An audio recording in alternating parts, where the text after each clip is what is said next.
गोविंद शिल्प घेऊन येत आहे 79 ट्विन बंगलोचा भव्य दिव्य पंढरपुरातील एकमेव प्रकल्प।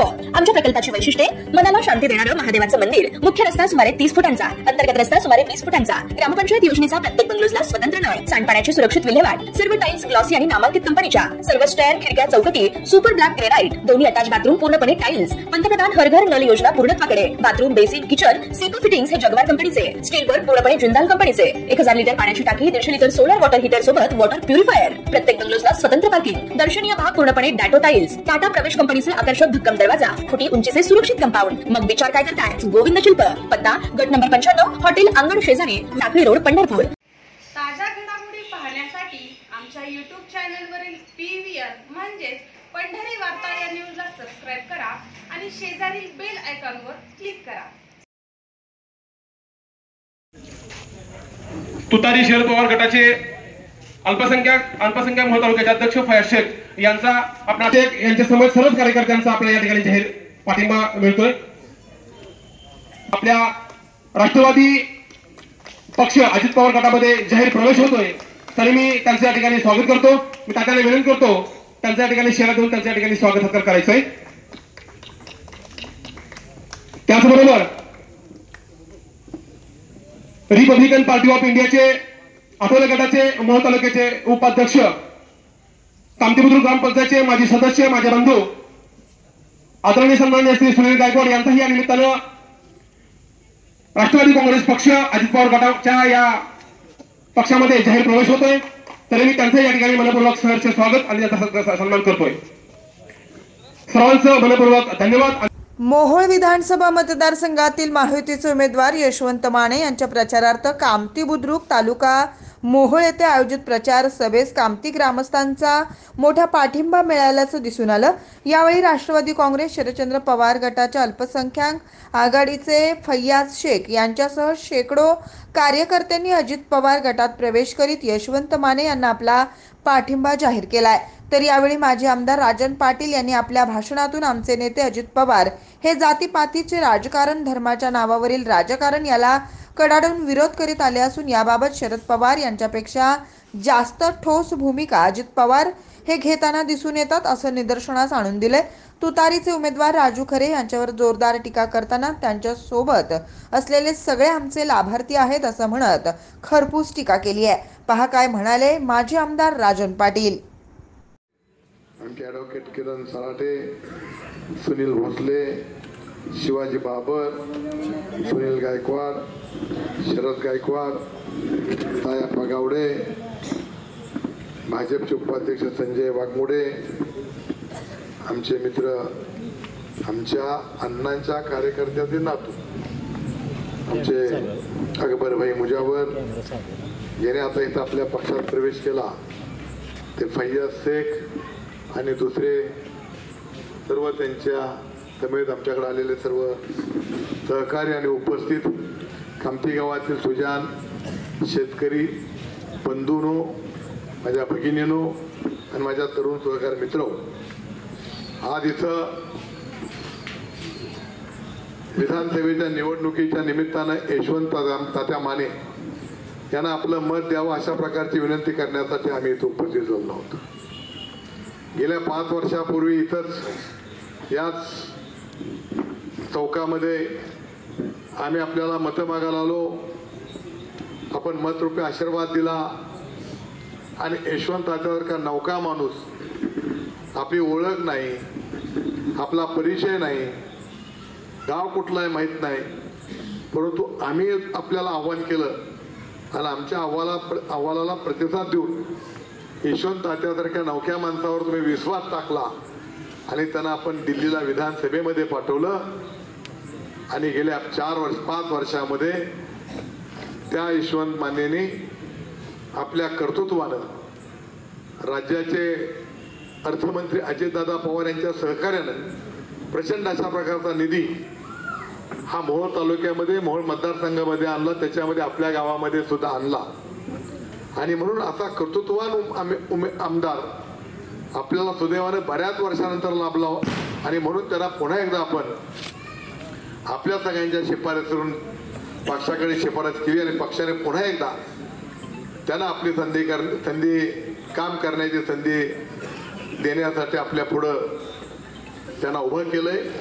तेव्हा आपण सगळ्यांनी त्यांना पुढच्या 5 वर्षासाठी तालुक्यातला पुढची प्रगती करण्यासाठी त्यांना आपण मदत करावी. त्यांना आपला मतरूपी आशीर्वाद द्यावा अशा प्रकारची विनंती मी इथं पहिल्यांदा करतो. आज निवडणूक लागली. एका बाजूला गेल्या 5 वर्षात काम केलं म्हणून आम्ही तुमच्या पुढे आलोय. दुसऱ्या बाजूची माणसं येत आहेत, मुळात ती जी माणसं आहेत त्यांना निष्ठा नसणारी माणसं आहेत. जो उमेदवार उभा राहतोय तो सुद्धा निष्ठेत पात्र नाहीये. उमेदवारी असेपर्यंत ती शिंदेसाहेबाचा गुण गात होता आणि उमेदवारी मिळली म्हणलं की त्यांचा गळ्यात टावेल टाकला. या गावाला निष्ठेची परंपरा असणारं गाव आहे. या गावचे आमचे भारत गायकवाड हे आमचे पंचायत समिती सदस्य होते. सदाभाऊनी आणि तिथल्या व्यासपीठाच्या लोकांनी पंचायत समितीला शिफारस केली की याला इथून उमेदवारी द्या म्हणून. आम्ही त्यावेळेला शंका उपस्थित केली की सदाभाऊ ह्याला राखीव जागा झालेली आहे, सभापती पदाची जागा आहे. उद्या त्याला सभापती होतानाच एखादं ते जर मेजॉरिटी आली नाही, काटावर मेजॉरिटी आली तर कदाचित ते बदलू शकतील आणि मग काय करायचं. त्यावेळेला इथल्या कामतीच्या सगळ्या आमच्या सहकार्याने सांगितलं की आम्ही जबाबदार आहे, त्यांना तुम्ही तिकीट द्या. आणि म्हणून मग आम्ही त्यांना तिकीट दिलं. निवडून आले. सभापती होताना मात्र जी आम्ही शंका उपस्थित केली ती शंकेची सुरुवात झाली. कदाचित माहितीच भाऊ तुम्हाला. ते तसे त्या चळवळीतला माणूस, दलित माणूस, त्या रिपब्लिकन त्याच्याशी मी बेईमानी करणार नाही.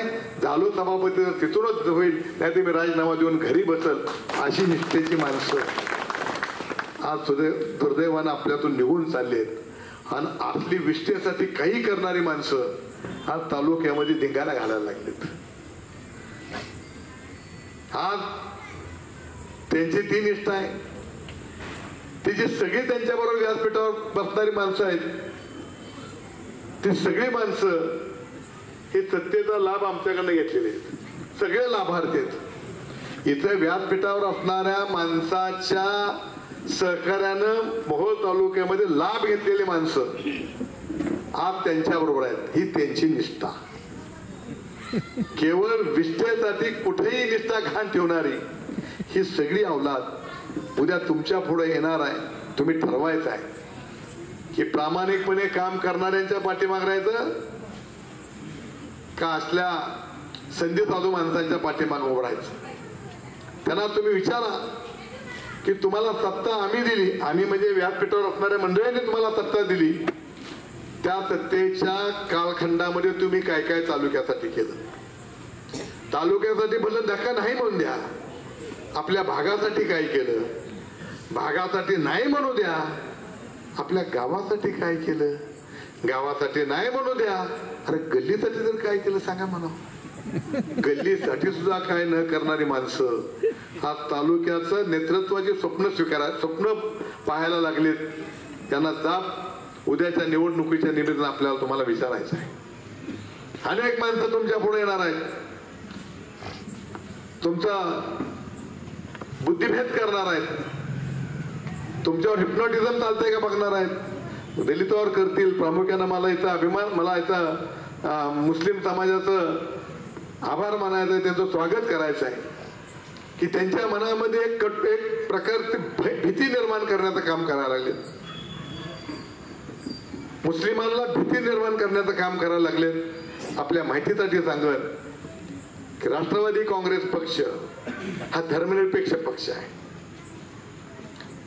या पक्षाची धोरणं हे सर्व धर्म समभावाचे आहेत.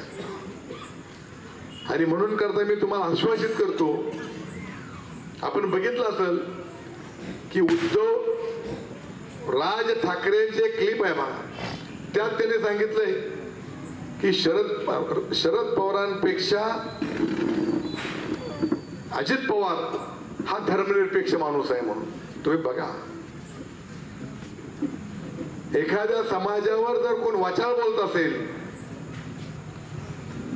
तर आपण सत्तेमध्ये आहोत, आपण आघाडीमध्ये आहोत ह्याची तमा न बाळगता व्यासपीठावरच्या नेत्यांच्या समोर खणकावून अजित पवारांनी सांगितलं होतं की आम्ही हे खपवून घेणार नाहीये.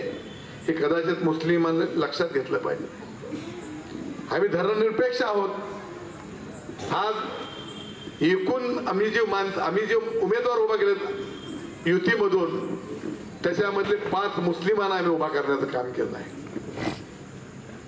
नवाब मलिक सारखा ज्याच्यावर संशय निर्माण केला जातो त्याला सुद्धा तिकीट देण्याचं काम भयासभाई आम्ही केलेलं आहे. एकूण आमच्या तिकिटाच्या 10% दिलेले आहेत. 3 आमदार आले होते, 3 आमदार आमच्या वाटेल, 2 आमदार आमच्या वाटला आले होते. त्यात इलय नायकवडे म्हणून एक मुस्लिम आम्ही तिथं दिलेला आहे. आम्ही जातीवादी नाही, धर्मांत नाहीये, आम्ही विकासात्मक आहोत. आम्ही सर्व धर्म समभावातून या राज्यामध्ये जिल्ह्यामध्ये काम करतो आहोत. आणि म्हणून करता तुम्हाला भीती निर्माण करतील, उद्याच्याला वेगळे कायदे आणतील, उद्या तुमचा वक्फ बोर्ड वगैरे काय तुमचं आहे मला त्यातलं काय ज्ञान नाहीये. पण त्या सगळ्या गोष्टीसाठी तुम्हाला अडचण आणतील, परंतु असं कुठल्याही प्रकारचं काम होणार नाही याची तुम्हाला मी ग्वाही देतो. आज दुपारी मोहोळ शहरातल्या सर्व मुस्लिमांच्या मौलानांची मी मीटिंग तिथं घेतली. त्यांनी शंका उपस्थित केल्या, त्या शंकेचं सगळं निरसन केलंय. आम्ही धर्मनिरपेक्ष आहोत. वास्तविक पाहता हे सगळं काय असेल ते केंद्रात असतं, आमच्या राज्याच्या हातात काही नसतं. तरी सुद्धा मी त्यांना आश्वासित केले अशा प्रकारे जर आमचा तालुका हा शहाजीराव पाटील संभाजी महाराजापासून बाबुराव पाटलापर्यंत धर्मनिरपेक्ष आहे. आम्ही जात धर्म वंशी पाहणारी माणसं नाहीये. आणि म्हणून करता आम्ही तिथं आश्वासित केलंय की जर असं कधी जातीची तेढ पडायला लागली तर आम्ही राजकारणापासून बाजूला बसू, आम्ही सत्तेपासून बाजूला बसू, पण अशा प्रकारे कुठल्याही समाजाला धोका देणार नाही, कुठल्याही समाजाला वेठा धरणार नाही किंवा कुठल्याही समाजाला भयभीत करणार नाही असं आश्वासित आम्ही तिथं केलेलं आहे. म्हणून माझ्यातल्या मुस्लिम बांधवांना मी स्वागत करतो की तुम्ही निश्चिंत राहा. उद्या ही माणसं येणार आहेत, ह्यांच्यापेक्षा दुसरं काहीच नाही आहे. आज खरं म्हणलं तर तुमचा जे गायकवाड आपला इथला भारतचा पोरगा आहे, अहो त्याला प्रचाराला घे नाही. आज जी प्रचाराची जी त्यांची टीम आहे सुनील भाई, एक ही कुठल्याच पक्षाचा पदाधिकारी नाही, कुठल्याच पक्षाचा पदाधिकारी नाही ना. राष्ट्रवादी पवार साहेबांच्या गटाचा एकही क्रियाशील सभासद त्यांच्याबरोबर नाही. ज्यांना पक्षात हाकलून दिलेलं आहे हे असली टोळी तिथं आलेले आहे बघा. फक्त साठे काका सोडले तर एक सुद्धा तिथला कुठल्या पक्षात नाही किंवा कुठल्या पक्षाने त्यांना स्वीकारलं सुद्धा नाही. ज्यांना कुठल्याही पक्षाला स्वीकार नाही त्यांना तुम्ही स्वीकारणार आहात का? जो उमेदवार आहे तो यावर क्रियाशील सभासद नाही, राष्ट्रवादी काँग्रेस पक्षाचा क्रियाशील सभासद नाही. ही असली सगळी माणसं आज लक्ष्मीपुत्र आहेत म्हणून करता तुमच्या पुढे येत आहेत आणि पैशाच्या मस्तीवर मी ह्या लोकांना विकत घेईन अशा आविर्भावात ते आहेत. आणि ह्याच्यापासून जे काय तर आपल्याला मिळतंय म्हणून हे सगळे आपल्या तालुक्यातली त्याची पालखी घेऊन फिरायला लागले. ज्यांची त्यांची ओळख नव्हती त्या त्यांची पालखी घेत आहेत, गुण गात आहेत. जे निष्ठावंत लोक आहेत ते तर स्टेजवर बसले. त्याला आणला होता ह्यांनी मन, ह्या लोकांनी त्याला आणला का तर पार्टीचा आहे म्हणून,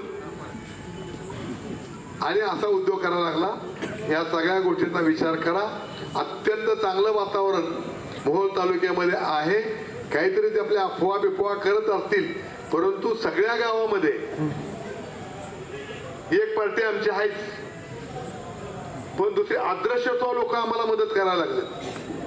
अदृश्यपणे सगळ्या गावाने, तुमच्या गावात नाव घेत नाही, ह्या गावात नाही, सगळ्या गावात, कारण ते लोकांना मान्य नाही. कुठलाही निर्णय लादला तर लोक स्वीकारत नसतात. तर जो हा लादला गेलेला, कदाचित मी समजू शकतो ती मुलगी तिकीट मिळलं होते तिला स्वीकारलं असतं ह्यांनी तरी बदनाम झाले नसते. परंतु केवळ तिच्यापाशी गिन्या नाही, आम्हाला गिन्नेवाला पाहिजे म्हणून करता हा माणूस तिथं आणला. आणि ह्याच्या माध्यमातून आपल्या तुंबड्या भरवायला लागलेत. याचा वाईट परिणाम हा प्रगतीवर होईल. ज्यांना ग्रामपंचायत लढवली नाही ते विधानसभेला डायरेक्ट मोहोळ तारख्या सुज्ञ जानकर मतदारसंघात उभा आहेत. एखाद्या अशिक्षित कुठं मतदारसंघ असता तर तिथं गेले असते तर मी समजू शकतो. परंतु अशा प्रकारे अनेक वर्ष उत्तम प्रकारचा प्रगतीच्या पथावर असणारा हा तालुका आहे. आणि म्हणून उद्याच्याला ते येतील. काय बघा तुम्ही 15 दिवस त्याचं युट्यूब सगळ्या तरुण पोरांनी बघितलं असेल. त्याच्यावर त्यांनी आम्ही काय केलं एकांचा चकार शब्द बोललेला नाही. बोलले का कुणी बघा, कुणी ज्यांनी युट्यूब वगैरे काय बघत असेल त्यांनी नुसतं राजन पाटलाची 2 पोरं, नालायक, मूर्ख, बदमाश, अमुक तमुक आणि आमचं गाव आणि आमच्या 4 वाड्या, ह्याच्याशिवाय दुसरा विषय त्यांना नाही.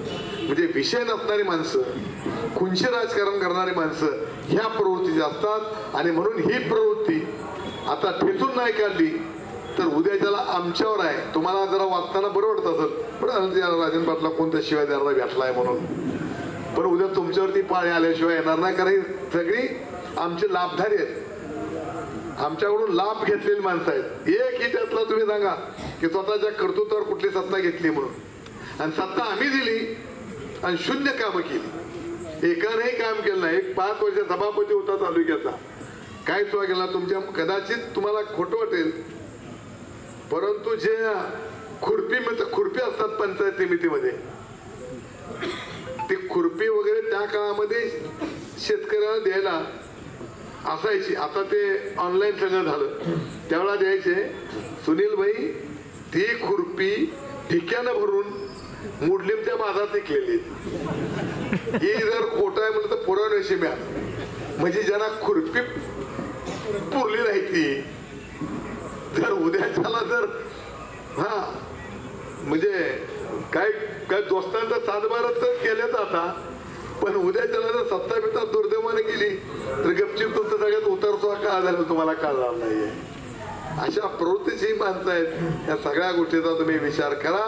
येणाऱ्या निवडणुकीमध्ये आपल्या गावानं जसं आमच्या प्रवीणनं इथं सांगितलं की याचा परिणाम 10 गावावर होतो. तुमच्या गावात आणि तुमच्या गावावर सर्व धर्म समभावाचा आहे. आणखीन एकदा मुस्लिमांनाच मुद्दा म्हणून सांगतो की तुम्ही आलाय मोठ्या मनानं अंतकरणानं तुमचं स्वागत, पण तुम्ही तुमच्या सगळ्या पडोशीला सांगा, सगळ्या तुमच्या आप्त इष्ट नातेवाईक जो कुछ भी तुम्हारे रहेंगे यहाँ पे उनको आप बताइए कि डरो मत और गलत बात मत सुनो. मैं जो बोल रहा हूँ मैं दिल से बोल रहा हूँ. मैं ऐसा वोट के लिए नहीं बोल रहा हूँ. ऐसा आप उनको विश्वास दो. मला हिंदी चांगली येत नाही बरं का, नाही तर पुन्हा मी एखादा मराठी शब्द गेला म्हणजे तुम्हाला मी बागवान हिंदी बोलतो. आमच्याकडे बागना बोलते ती. हे आम लिओ कितने का केवढे केवढे लिओ म्हणते. असं पुन्हा एकदा मी आपल्या सगळ्यांना कामतीकरांना मनपूर्वक आभार मानतो. येणाऱ्या 20 तारखेला घड्याळाच्या चित्रापुढचं बटन दाबा आणि यशवंत तात्यांना प्रचंड मताने विजयी करा एवढी विनंती करतो. धन्यवाद.